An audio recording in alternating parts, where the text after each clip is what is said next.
When it marks 379 days, share lessons I learn and continue to learn with you. I hope these insights will inspire you, support your teams, help achieve your goals, will empower you to become the person that you want to become. Today we speak about one idea. What happens when money loses all meaning? What happens when money loses all meaning? And the idea came up after I was listening to a podcast. And the podcast was amazing, and they were discussing the potential, what could potentially happen when AI takes over the world. When the AI reaches such a level, super intelligence, when able to control everything, and there's no work that needs to be done because everything could be done by AI, by robotics, by all the tools and technologies that are received. So, what could happen to money when it loses all meaning? Because at the same time, all the things that could be done by people now could be done by machines and technology. And I think that's today we'll love to discuss because this is very interesting topic, and there's not only one answer. There's like tons and tons of answers, and I thought that I need to really start looking into what is the potential of that, and what could world potential need, and how we could position ourselves in to really strive in that new environment. So I think it's very important to really look into possibilities and say like how I would live my life in different kind of setting because I truly believe that the life that we live right now will be changing and will be changing very rapidly. And some people will want to change, like always. And some people will say that I want to strive in a new environment. I think that we need to choose to really be those people who really say, I want to really be part of possibility thinkers who want to look into what we're able to do, what we're able to adjust, and be early adopters to new changes and strive in that rather than saying like, no, like I don't want to accept that. I want to really resist that. I really be late adopters. Or sometimes even laggers who never really pursue those new changes. So today I'll share seven things, seven small things that you potentially could reflect on when you think about possibilities of new things that are coming to our way. So number one is the end of traditional work. The end of traditional work. So what it means is that when you think about real possibilities that endless possibility that AI could create, technologies could create, super intelligence could create, because now it's of course we're moving in robotics and those robotics are improving, getting better. But when you think about super intelligence, and with that means that super intelligence could create tools that we do not are able to create by ourselves yet, and robotics could skyrocket in technology. So being able to really move through technology much faster than we're growing. So it means we in technology moving very fast, but having super intelligence increase the speed of technology. That means all the robotics, all the things, all the medicine could be improved. Because at the moment, what we're looking at is that our tasks is automated. That's what AI is now, automated tasks. But soon enough, will be that all jobs could be automated. Because there's a massive difference. Because at the moment, when we look into like tools, like sort of software. Software is to help people to really use that software to really do their work more efficiently. But at some point, even AI could do the whole thing, the whole job. So they need a person to do that job. At that moment, like being able to say like, the end of traditional work. So what people do. I think that's knowing that majority of people when they look into numbers, how many people work and for what reason they work only for the money. And that's why like it's like 60-70% of people are not satisfied with their life because they just need to work because they need to survive. And that moment, rather than surviving, that survival disappears. So what would you do instead? But again, this is I think that two-thirds of people work because they need to survive, and one-third is because they want to pursue something. And I think that could increase the number. I think even to take away survival, I think there are more people will take their work, but that work will be need to be different. I think that every single person will start to find, okay, what you would do. What would you do when really work is not required? How you would create value, because work is value. Maybe it is a small value, majority of work, but still you're creating some kind of value. So what kind of value would you love to create? I think some people could struggle to find the value. Again, this is a lot of internal work, understanding what would work means. Because AI would take all labor. So what kind of things you would do when money is as doesn't have any meaning? You have money taken care of. You have all the tools, all the cars. Everything is almost free. Transportation is free. Everything is almost free. So what would you do in that life? I think that's a very good way to think about it. Number two, is that post scarcity economy. So what it means that as economy shifts from managing scarcity to managing abundance. It's very interesting that when you think about like all the things that had scarcity mindset, that means all the tools that when she was scarce now is not scarce anymore, because super intelligence is so intelligent, able to create efficiency and everything. I think that we a lot of times operate in inefficiencies, a lot of inefficiencies, and it's partly of capitalism that, or just this word, that well, people focus on the profits rather than really doing the best thing for the people. And I think that when you really start to really remove from post scarcity that it is not enough for everybody and looking for abundance, and there's abundance of everything. Sometimes when you have everything of abundance, everything those things lose value, because I think that's when you think about supply and demand of material things, supply and demand, and a lot of times is that when you look into there is not a lot of supply for certain things, and of course the price of it increases tremendously. But now when AI creates everything efficiently, it could create very easily. All the things that you really want could be pursued much easier. So all the things that you want, all the material things that you want, could be produced with very little amount of money, and because there is a massive supply for all the things that you want, that means that all the things that you want potentially could go from scarcity to abundance. So all the things that was very expensive could be very cheap because everyone could get what they want. And then again, asking like, what do you truly want? And the thing is that cars that are very expensive right now, they are very expensive not because they are hard to make them, but because of the brand, and people want to have a status of having that car. So that means at some point, that means that people start to use their car not to really build their status, because most people who have Lamborghinis, not all of them, of course, but who love Lamborghinis, Bugattis, all those cars, they want to have that car not because they want to drive from point A to B, but because they want to have a status. And at that moment, I think that post scarcity economy is that all the things, there's no luxury uh, items anymore because everything could be created. I think that people start looking for status elsewhere, and that's I think that could be a very important thing. So number three is new forms of value.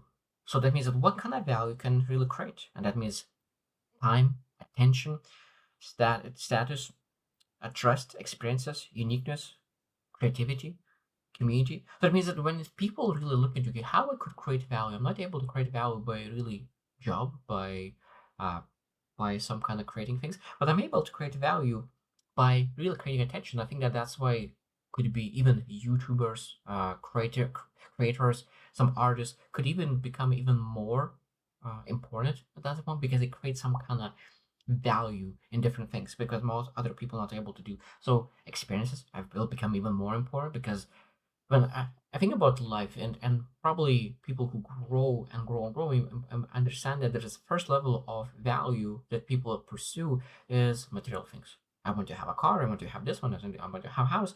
Second thing is that they pursue experiences. So that means even material things are taken care of, people are pursuing experiences. When they pursue experiences, the most important thing that we supposed to pursue is relationships. And I think that's interesting thing because material things is taken care of.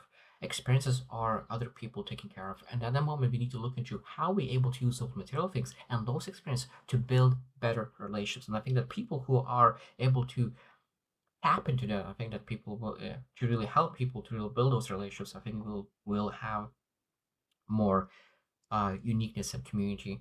Number four is inequality of access, not wealth. This is very important. I think that this is a very interesting topic because when you think about really having all the material things in the universe, that means that so that there's no money, everything is abundance, Everyone, if you want to have a yacht, so that means you ask your super intelligence, your robot, it builds that yacht in a very efficient way, and you have your yacht. But now, not every single person is able to go through certain places at the same time. So who's going in a certain place? Who is parking that spot? Who is going and living in the certain places? Because it might be that everyone wants to live in a certain place, but there's not enough space for people to live in that space. So like, who is getting that spot to live in that? So that's I think that is a very, very interesting topic, is that not material thing, but the space around it is that really will be very unique. How to find the who will be in that spot? And that again, the question is, um, because the space is limited, opportunities will be limited in that sense. So who will get that spot?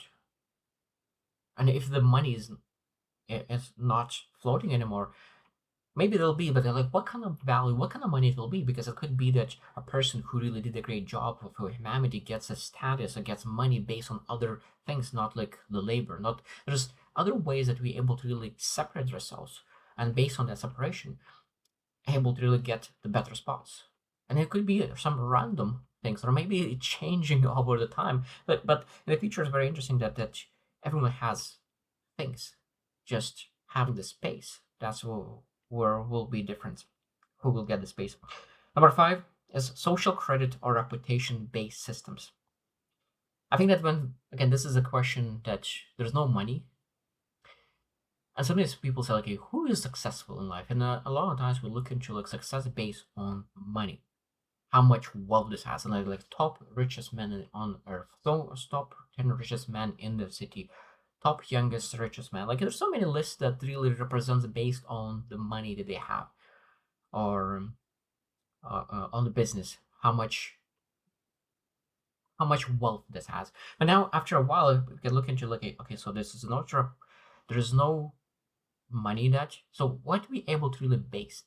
How we can really base that? That means that it might be the social credit, how much impact, how much influence, how much attention this person has, and the branch reputation based systems. That means that you have a reputation of things, and that means you even have a maybe some kind of money, reputation money, and that reputation money you can use. And I think that in the future it might be that different kind of money. But this, of course, we look into far, far ahead in the future. But they look into that if everything is taken care of, but there's no money. So what kind of money? Because there needs to be some kind of value to that we able to exchange for the things that we want. And I think that it would be some kind of social credits or reputation based systems that we able to really create value and get reward for that. Number six is psychological shifts. And I think that this is again one of the most important things, that is like when we need to really shift the way how we think about it and what we pursue. And I think that when I think about, I probably could say that, okay, when you take away work, a lot of work, and that is taken care of, a lot of people could potentially go depressed. But I think that's not. I think that people will be very excited, because I think that ambition is a very interesting word, because purpose and meaning could be in different things. The purpose is developing you, growing yourself, improving yourself, being the best version of you. But at the same time, for what reason? For what reason? For example, people who want to have big families, who want to be the best parents, they'll have a massive ambition. So that means that rather than working a job, now they're able to allocate really spending more time with the family, with kids, and be the father, be the mother of their dreams, being having the time to develop themselves, improve themselves, going to exercise, develop themselves, reading books, how to become the best father, and really spending the time with kids and using the knowledge. I think that could be one of the purpose that people could have in their lives. I think that's the shift will be from work to really relation based purposes. And every single person might have different. And I think that's in that sense, I think that people will have something for. So rather than having financial goals, people will have relationship goals, how to develop it. So it's basically replacing hustle culture to hustle, hustle for financial goals, hustle for relationships. I think that's interesting. The last one, number seven, is conflict, freedom, or collapse. Because of course, there could be utopian world, freedom, creativity, equality. Dystopian, that means control, stagnation, digital key systems. And I think that's the most important part, is just because there's a lot of power in the world right now, and I think that in the future that power needs to be redistributed.